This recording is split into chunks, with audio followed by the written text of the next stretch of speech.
네, 안녕하세요. 플로리스트 장다솔입니다. 오늘 사회정책 산업기사 과제 중 꽃다발 만드는 영상 한번 보여드리도록 할게요.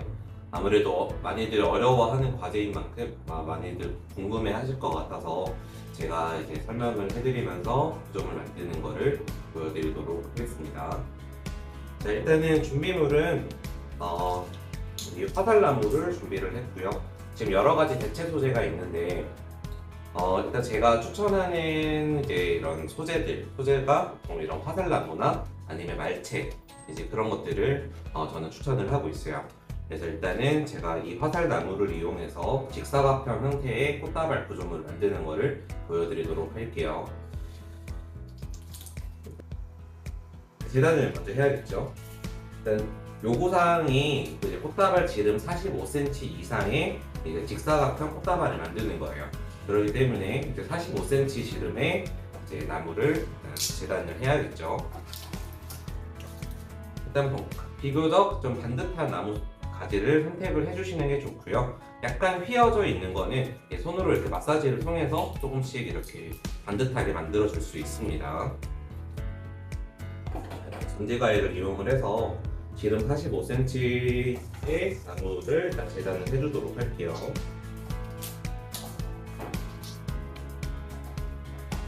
이 잘라낸 나머지 이 단가지는 나중에 또 다 사용할 곳이 있기 때문에 따로 모아놔 주시면 돼요.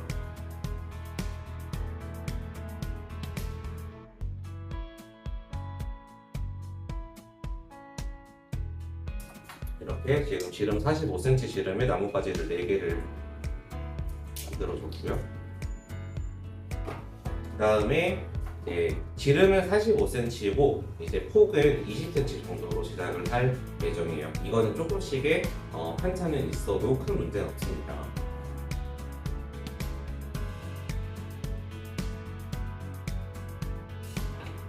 (20cm) 지름의 나뭇가지 4개를 재단을 해줬고요.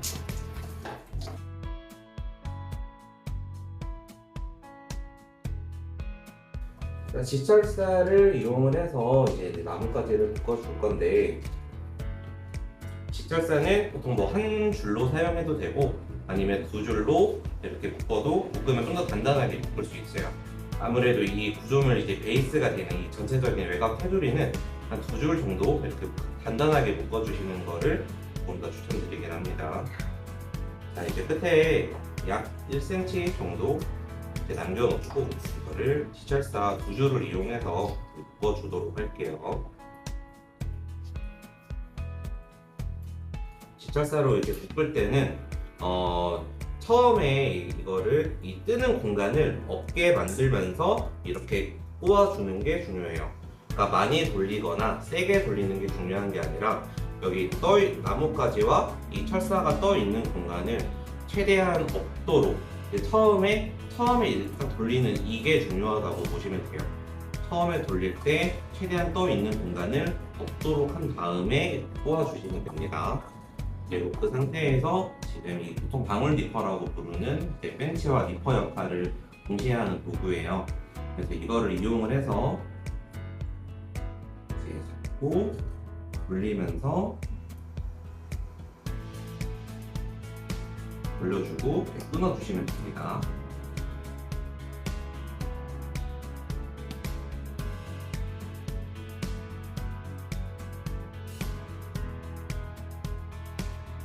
돌려줄 때는 이거를 그냥 돌리시기보다는 살짝 잡고 이렇게 위로 당기듯이 당기면서 돌려주시는 게 더 단단하게 묶여요. 이렇게 잡고 살짝 당겨주시면 이게 떠 있는 공간이 좀 생기면서 그거를 더 이제 없애주게 되거든요. 그렇기 때문에 그냥 돌리시기보다는 살짝 위로 당겨준다는 느낌으로 이렇게 묶어주시는 게 좋습니다. 반대편 이쪽을 묶어볼게요. 지금 이 가로 길이에 이제 위쪽으로 해서 나무가 묶였기 때문에 반대쪽도 아래가 아닌 위쪽으로 해서 묶어주도록 할게요. 그리고 지금 이쪽도 반대 방향으로 묶어주라고 했잖아요. 그러면 여기뿐만 아니라 여기와 여기도 반대 방향으로 묶어주셔야 돼요.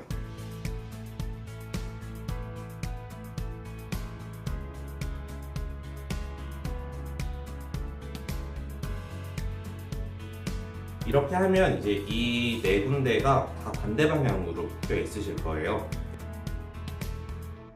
이렇게 해야지 틀어지지 않고 좀 반듯한 형태의 직사각형을 우선 만들 수가 있습니다. 자, 이렇게 하고 이제 위로 이제 높이를 좀 준 다음에 그 다음에 위에서 한 번 더 이 사각형 형태를 만들어 줄 거예요. 이제 위에 만들어 주는 나뭇가지를 발라주도록 하겠습니다. 위에 높이 주는 거는 약 한 12cm 정도면 충분할 것 같아요. 이게 너무 높아도 사실 그렇게 예쁘지가 않기 때문에 2cm에서 13cm 정도만 이렇게 높이를 올려주도록 할게요. 그리고 이제 꽃을 배치를 할 때 그거보다 이제 또 조금 더 높게 이렇게 배치를 시킬 거예요. 4개가 필요하겠죠? 여기 가로가 긴 부분 있죠? 그 부분에다가 이렇게 해주고요. 또 2줄을 이용을 해서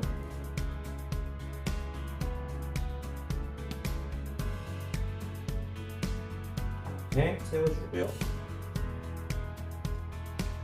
그 다음에 다른 쪽들도 다 이렇게 똑같이 묶어주도록 할게요. 네 군데에 이제 기둥을 세워주는 거예요. 이것도 밑에가 너무 많이 남지 않도록 1cm 정도만 남겨놓고 묶어주시면 됩니다. 조금 틀어진 거는 괜찮아요. 일단 저거는 그대로 놔둬주시면 되고요. 너무 만져서 왔다 갔다만 안 하게 해주시면 됩니다.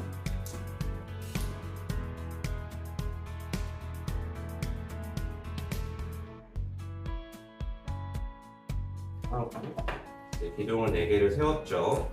그러면 이제 아까 이제 45cm 시름에 나뭇가지를 위에다가 한 번 더 고정을 시켜주도록 하겠습니다.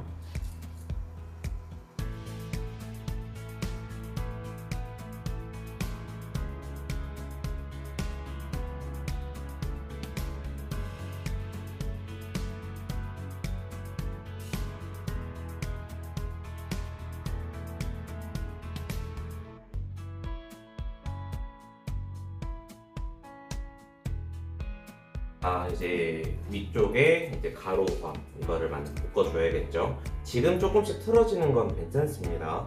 이미 다 재단이 정확하게 되어 있는 거기 때문에 끝부분만 잘 맞춰주시면 돼요. 제가 아래쪽에 기둥을 여기에다가 기둥을 세워주도록 할게요.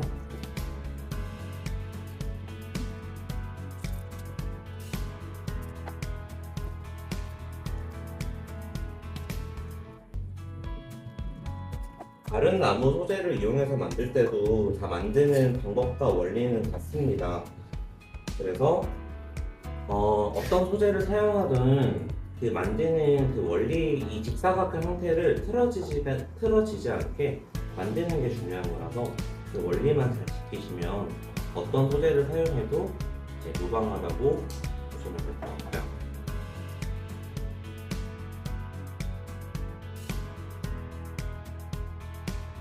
이렇게 해서 이 사각형 형태를 만들어줬습니다. 직육면체라고 보시면 될 것 같고요. 직육면체 형태를 이렇게 만들어줬고요. 이 상태에서 아까 저희가 재단을 하고 남은 이 잔가지들 있죠? 이거를 이용해서 아래쪽에 지금 이 윗부분 말고 여기 반대쪽 아래쪽 부분에다가 이 나뭇가지들을 이렇게 지그재그로 해서 이런 식으로 교차를 시켜서 묶어주셔야 돼요. 이 이유는 이 구조물을 튼튼하게 만들어주기 위한 이유도 있고, 나중에 꽃을 배치할 때 이 사이사이에 이 틈들로 다 꽃이 이제 원하는 위치에 꽃을 넣을 수 있도록 그 고정력을 위한 이유도 있어요. 제가 화살나무를 조금 지금 좋다고 생각하는 이유 중에 하나는 이 잔가지와 이 직선 나무 가지의 이 비율이 좋다고 생각을 해서 저는 화살나무를 좀 추천을 드리긴 합니다.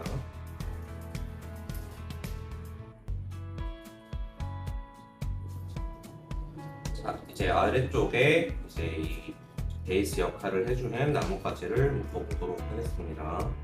이거 하실 때는 직설상 한 줄로 하셔도 크게 상관은 없어요.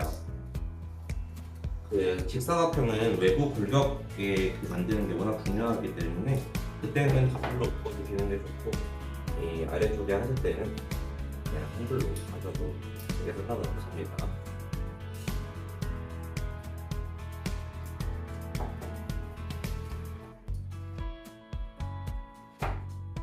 중간에 한 번 더 묶어줄 부분이 있으면 묶어주시는 게 좋고요. 이거는 너무 아래쪽으로 튀어나오는 나뭇가지이기 때문에 이거는 잘라주도록 할게요.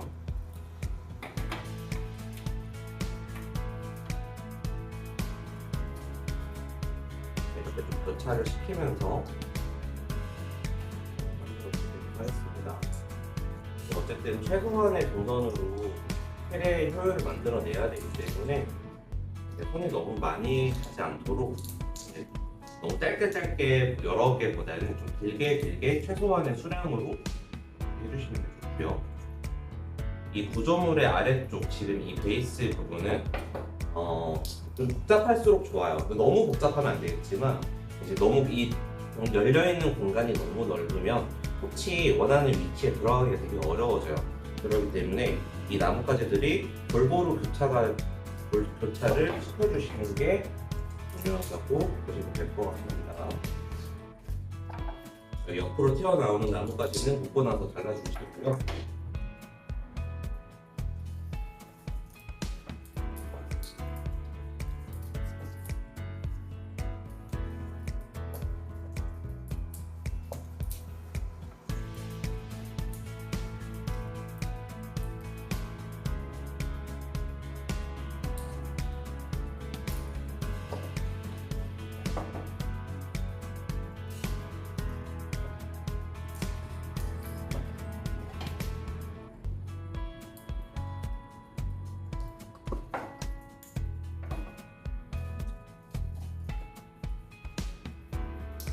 조금 귀찮더라도 아래쪽은 좀 신경을 써서 이렇게 묶어주시는 게 좋아요.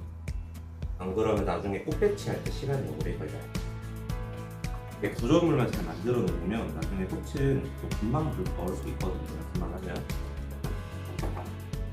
만약에 구조물에 시간이 아깝다 생각을 해서 이 부분을 대충 해버리면 나중에 꽃 넣을 때 되게 어려워서 오히려 꽃 넣는데 시간이 더 오래 걸리고 그리고 결과물도 더 안 좋은 경우가 많아요. 그래서 이 아래쪽에 교차해줄 때는 조금 신경을 써서 해주시는 게 좋고요.